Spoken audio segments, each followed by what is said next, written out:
Apa yang dilakukan Tuhan Yesus selama 3 hari di dunia orang mati? Pertanyaan ini seringkali sulit untuk dijawab karena banyak orang tidak memahaminya. Oleh sebab itu, dalam video ini kita akan mempelajari apa yang dikatakan Alkitab mengenai hal tersebut, sehingga kita bisa mengetahui apa yang terjadi saat Tuhan Yesus turun ke dunia orang mati selama 3 hari. Perjalanan Tuhan Yesus ke dunia orang mati memiliki tujuan yang sangat penting. Alkitab memberi penjelasan secara tersirat bagi kita, sehingga jika kita tidak membacanya dengan teliti, maka sulit untuk kita bisa pahami. Alkitab mencatat di dalam Efesus 4 ayat 8-10. 8 itulah sebabnya kata Nas, tatkala ia naik ke tempat tinggi, ia membawa tawanan-tawanan, ia memberikan pemberian-pemberian kepada manusia.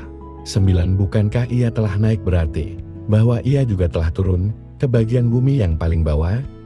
10 ia yang telah turun, ia juga yang telah naik jauh lebih tinggi daripada semua langit untuk memenuhkan segala sesuatu. Turunnya Tuhan Yesus ke dunia orang mati memiliki 2 tujuan yang sangat penting. Dan ini sesuai dengan apa yang dikatakan oleh Alkitab, bahwa janji penggenapan tentang keselamatan dalam PR telah digenapi dalam kematian Kristus di kayu salib.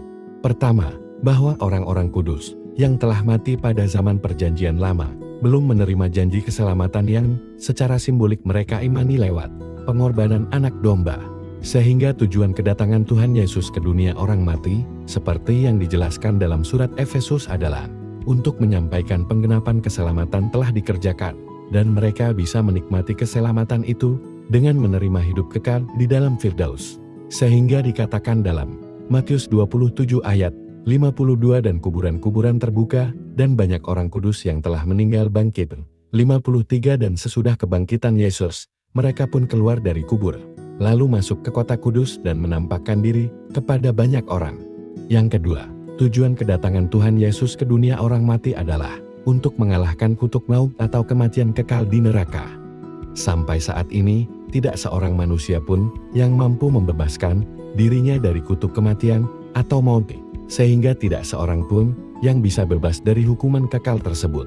Tetapi Tuhan Yesus dengan kuasanya telah mengalahkan kutuk itu dengan dia turun ke dunia orang mati dan bangkit untuk mengalahkan kematian tersebut.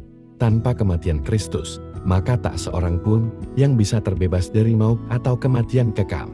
Kebangkitannya menghancurkan kuasa kematian, seperti yang tertulis dalam 1 Korintus 15 ayat 54, dan sesudah yang dapat binasa ini mengenakan yang tidak dapat binasa, dan yang dapat mati ini mengenakan yang tidak dapat mati, maka akan genaplah firman Tuhan yang tertulis, maut telah ditelan dalam kemenangan. 55 Hai maut, di manakah kemenanganmu? Hai maut, di manakah sengatmu?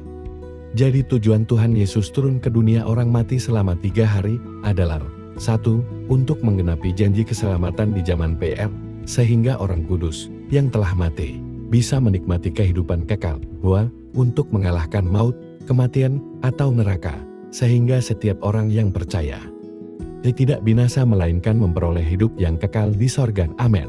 Jangan lupa dukung channel ini, like, subscribe dan bagikan. Aga menjadi berkat bagi banyak orang. Tuhan Yesus memberkati.